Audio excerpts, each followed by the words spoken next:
Hey, welcome back. Today I'm going to talk to you about the last 2 weeks update and fill you in on where I'm at, how I'm feeling, and how things are going.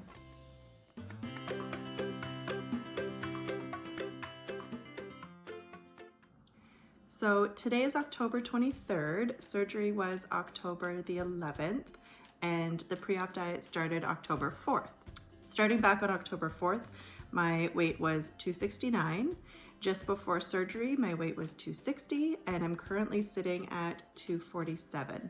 There are some points in there, but we're rounding.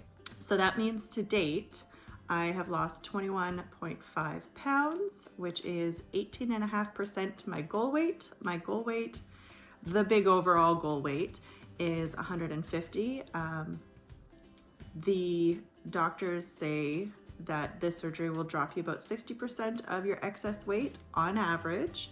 Some lose more, some lose less, but the ideal is the 60%, which would bring me to about maybe 180.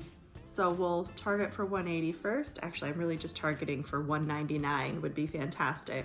And then the 180 and then 150 and then anything about around there, however I'm feeling. We'll see.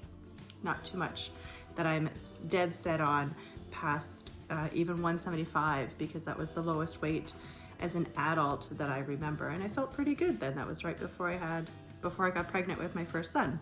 Within the first week of OptiFast, I had dropped 8.7 pounds, and within this last week post-surgery up to Friday, today is now Tuesday, so I'm not including the weekend and Monday, Tuesday, but up to Friday last week was 8.2 pounds.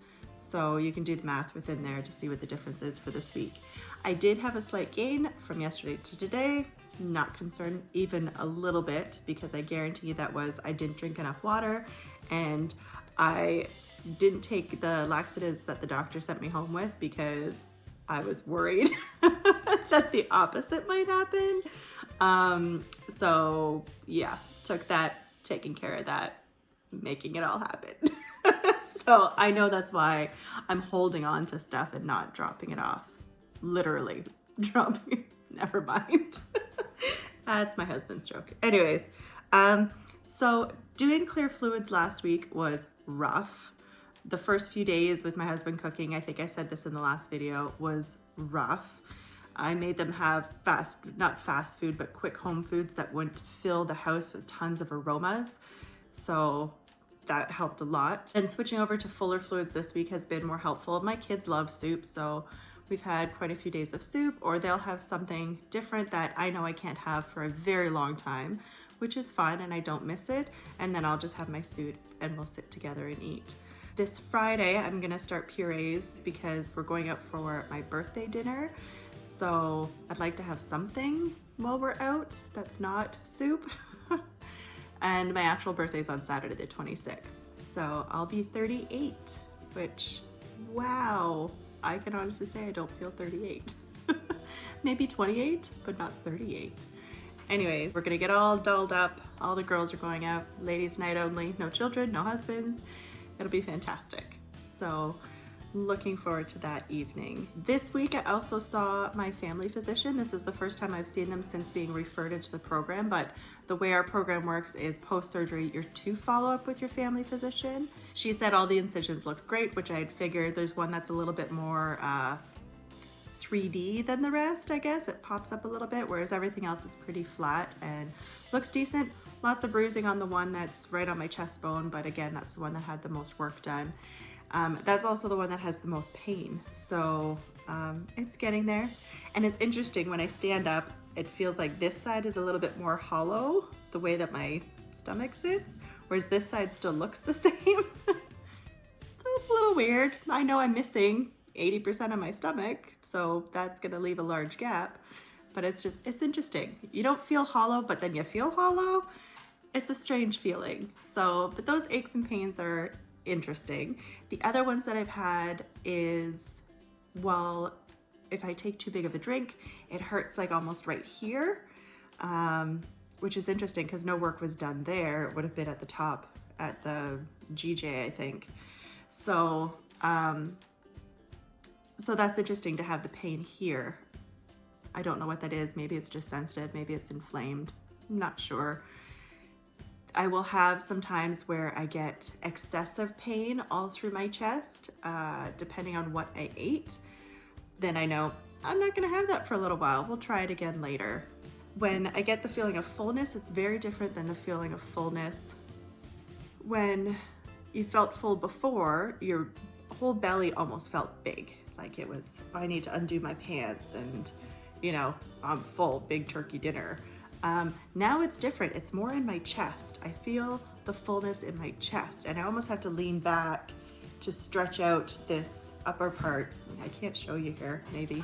This upper part here needs to be stretched out, because if I lean over too much, it feels tense, it feels tight and very crampy if I'm full.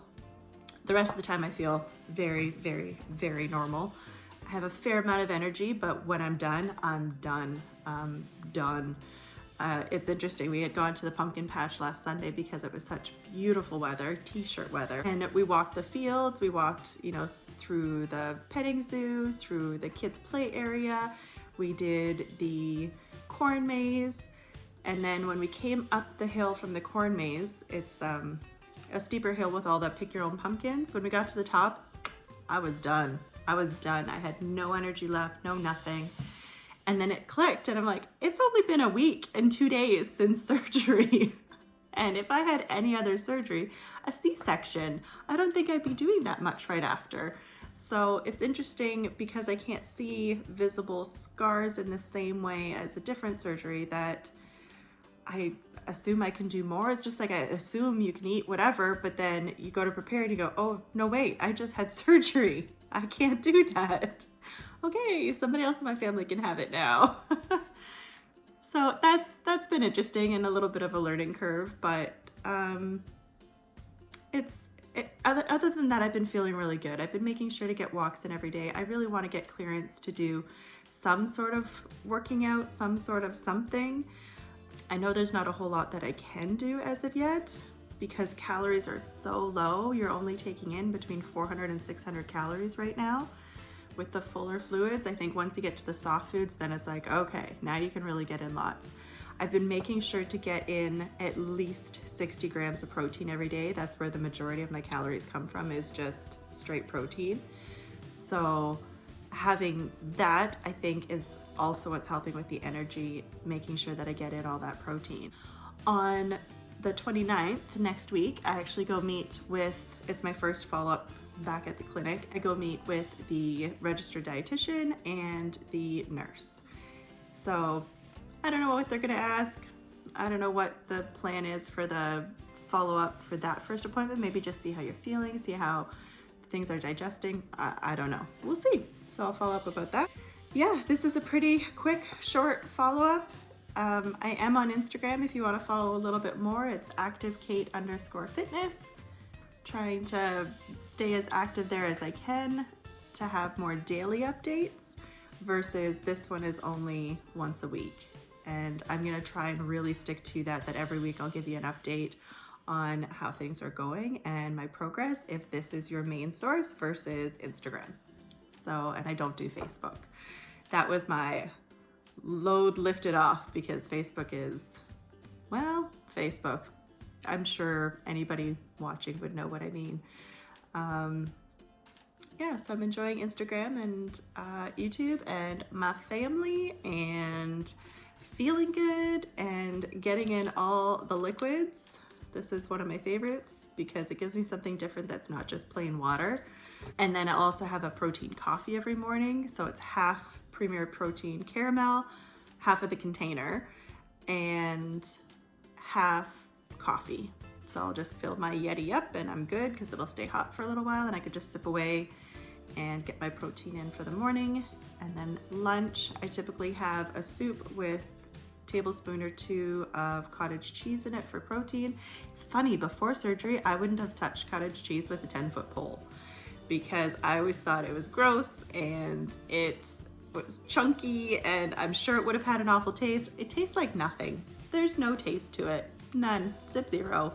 So adding it to my soup lets me have a nice flavor, a nice savory flavor, which I was definitely missing in that clear fluids and OptiFast stage. So having something savory with protein has been fabulous, just fabulous. And then for dinner, again, I'll probably typically have a soup or something, again, with added cottage cheese.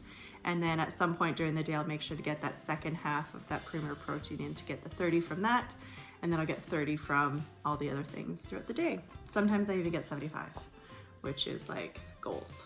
I am determined to not lose my hair and keep all that protein up. So, because my hair, even though it's tied back, is actually really, really, really long. So I don't want to lose it or have to chop it. So yeah, so everything is going great. And yeah, it's all good news. It'll be interesting to see all of this change. This is a terrible angle. I couldn't, my gimbal, the charger is with a friend still, so I have to get that back. But since it's not charged, I can't use it. So I'm propped up on a case of Gatorade with an iPad on top and my Yeti in behind holding up my phone. Yeah, straight up awesome. You work with what you got. And the dogs are being pretty good right now. The puppy was just going crazy a few minutes before I started, so I wasn't sure if I was even gonna be able to film this. But we made it, we got it done, and I will check in with you guys next week. So I hope everything's good, and maybe I'll see you on Instagram.